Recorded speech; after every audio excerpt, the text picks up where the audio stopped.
Here's the play. Our semifinal round. Ficklin with Tolbert to his left, going to start that way, stop, trying to throw the ball. He keeps his balance and then comes back on a throwback to a center that makes the catch. I don't know that I've seen that, but that's going to be an illegal forward pass. Yeah, Warren, the big guy, Warren Pepiakade ends up with the football. I think the pass was intended to the side over here for Latavian Johnson, and it was overthrown, but credit Pepiakade with sure hands, but that penalty is going to be against the Roughers for the pass, and actually there's going to be a holding call. I'll tell you what, Bird very fortunate again to get out of big trouble. It looked like he was going to be sacked big. Hello, football fans. Ryan here. We have an offensive lineman catching a forward pass. That's not good. A block in the back. That's not good either. There's a lot going on here, so the crew is going to get together and discuss the play. Let's see how they rule. You know what? While I wait, I might as well do my taxes. Hey, cool. I'm getting enough of a rebate to buy a new beanbag. You know what? I think I'll get caught up on my reading and see what this novel War and Peace is all about. You know what? Not bad. Could use a few more characters, though. Hey, what's this? A video game? It's called Baldur's Gate 3? Sure, I'll give it a quick try. Well, I played through the entire game. Really interesting. Reminds me a lot of Dungeons and Dragons. You know what? We could probably talk about this play while we wait for the crew's announcement. So let's do just that. But don't worry, we'll come back as soon as they've made their decision. First of all, the quarterback's forward progress was close to being stopped. I get why it wasn't called, but had the player's forward progress been stopped, it would have saved us a lot of headaches. But we'll discuss forward progress another day. While under distress, the quarterback throws a forward pass to number 50. Here's our first big takeaway. In high school football, if you have a number between 50 and 79, you can't legally catch, bat, or muff a legal forward pass unless the pass has first been touched by the defense. It's Rule 7, Section 5, Article 13. You can't report as eligible. It doesn't matter where you line up. It doesn't matter what down it is. If you have an ineligible number, you can't legally catch a legal forward pass untouched by the defense. The foul is called illegal touching, and the penalty is 5 yards and a loss of down. This is the signal. During the run after catch, we have a flag for block in the back. We're not going to discuss this foul, but I grumbled when I saw the Xanthus laundry. I mean, my grandmother pats me on the back harder when she thanks me for mowing the lawn. I will come back to this foul, but I don't want to dissect the block. This video is all about illegal touching. Possible loss down here that will bring up fourth Four down. of the 5 officials huddled together trying to decide the right interpretation of this penalty. Well, I can understand this conference because that was a confusing play to say the least. Bill Huddleston, Nick Hampton with you on Rougher Football 2022, brought to you in part by David Cobb, State Farm Insurance. And speaking of the Roughers needing to get some insurance, when you need insurance, call David Cobb at 918-682-2511. Fast, very friendly State Farm Insurance agent. Yeah, the illegal forward pass.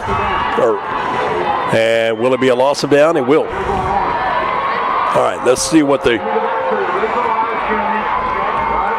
So let's see where the ball actually Go back to the original line of scrimmage, which was the 49 in Pioneer territory.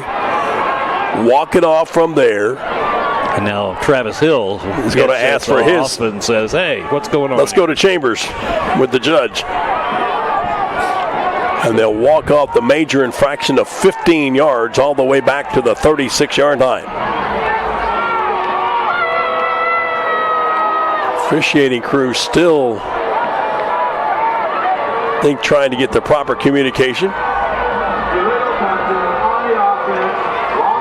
Illegal touching on the part of the offensive lineman. The 15-yard penalty is crucial, Nick, but also it's a loss of down. So it'll be fourth down. So now will be fourth down, and the Rougher possession will come to a halt with 1:12 left here in quarter number 3. Well, there you have it. Certainly nothing the announcer said that I need to refute. I should mention this play is from 2022, when we still had all but one penalty enforcement, meaning the penalty for illegal touching was marched off from the spot of the foul. In 2023, high school football went to basic spot enforcement, meaning illegal touching is now enforced from the previous spot. In certain situations, like this play, an illegal touching foul is likely to be less punitive than intentional grounding. This started me thinking, why don't teams just throw the ball to an offensive lineman when faced with the choice of either a sack or intentional grounding? That felt like a loophole to be exploited, so I went to the NFHS rulebook and learned you can have intentional grounding and illegal touching on the same play. It's amazing how helpful reading the rulebook is.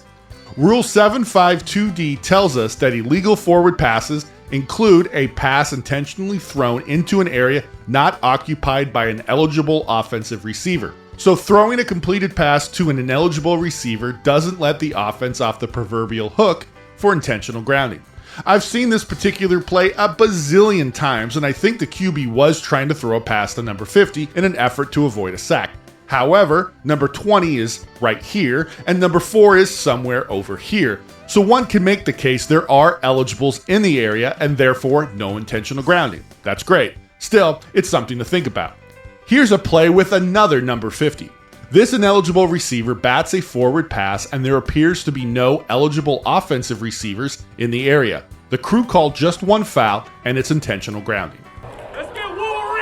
Shumo, back to throw. And it's all kinds of, and he tries to throw it to someone. It might be grounding, but not sure. Yep, a little bit. Be grounding. That's got to be grounding. Yeah. Yep, and that is called. Shumo was just gang tackled by about, 3 Play, players. number 55. It's a penalty and loss of down if it is grounding. I'm pretty sure it's what it's going to be. There was nobody there. No eligible receiver there, And what you've seen Shumo do is when he gets caught like that, he just runs back. Yep. You just have to eat it, go down, and live for another play. Okay, it wasn't the biggest illegal touching in the world, but it was illegal touching. Had illegal touching been called instead of intentional grounding, the offense would have benefited immensely. The original line of scrimmage was the 38 coming out, meaning illegal touching would have put the ball on the 33. The crew marched off the intentional grounding foul, the foul that was actually called, from the 21 back to the 16. That's a huge difference. Remember, both fouls carry a loss of down. Here's a play with an obvious illegal touching foul and probably an intentional grounding foul as well. Illegal touching was the only foul called. It didn't really matter though, as this was the last play of the half. Expect the coverage to roll over to him. Going to be a halfback pass. And it's going to be a quarterback sack. No, they throw to Jason Terry. That's an illegal receiver. Or Justin Terry. So Justin Terry gets an interception, gets a reception, but it's not going to count. Now Terry did come into this game with a couple of carries under his belt as on the offense. That penalty decline.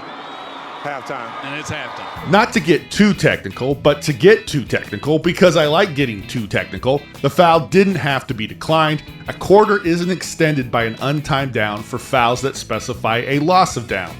Here, it's a distinction without a difference, but I thought I should mention it.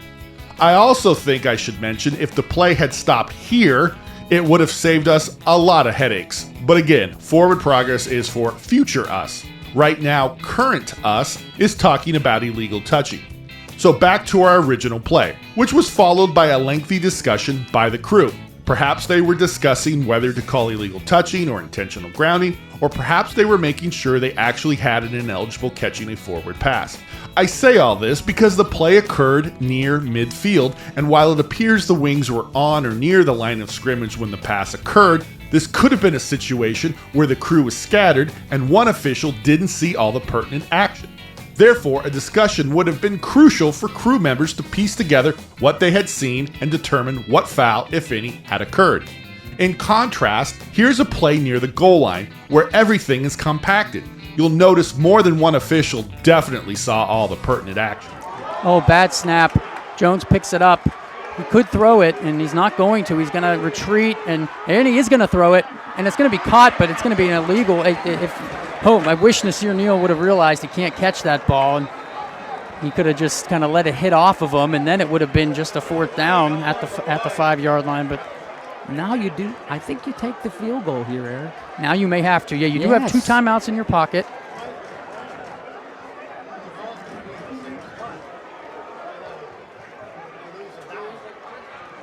Is it ineligible downfield?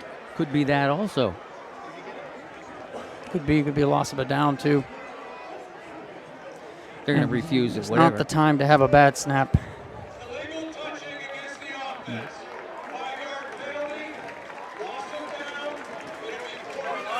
So we're 4th down, ball at the 10-yard line. Now, there doesn't seem to be an eligible receiver in the area, but maybe you want to make the case that the passer was throwing to this eligible receiver in the end zone, and the pass just came up short. That's fine. Just note the ball was snapped on the 5-yard line and thrown from the 26-yard line. That's a big difference in penalty yardage between illegal touching, which was called and enforced from the previous spot, and intentional grounding, which wasn't called and would have been enforced from the spot of the foul. One more thing about our original play. The white hat signaled block in the back, but that foul seemed to have evaporated. Perhaps the foul was part of their lengthy discussion and was waved off. I understand in this play that foul was going to be declined, and most of the time if a team has a choice, they are going to accept the foul that comes with a loss of down. Even so, we probably don't want to forget a foul, especially a foul we've signaled, and there may be situations, like at the end of halves, where yardage is more important than downs. Just thought I'd throw it out there. With all that being said, I thought the crew did a good job officiating this play. Thanks, guys. What are your thoughts on illegal touching and intentional grounding? When there's a possibility for both, are you favoring one over the other? Are you calling both fouls and letting the offending team choose? Or are you not even thinking about intentional grounding on these types of plays and it's illegal touching all the way? Please put your wisdom, insights, and experiences in the comments section below. We want to hear from you, so join the discussion and tell us what you think. If you're already a high school football official, have a great season. If you're not a high school football official, now is a perfect time to become one. Contact the Evergreen Football's Officials Association and we'll help you make it happen. Until next time, we're the EFOA, making good officials better.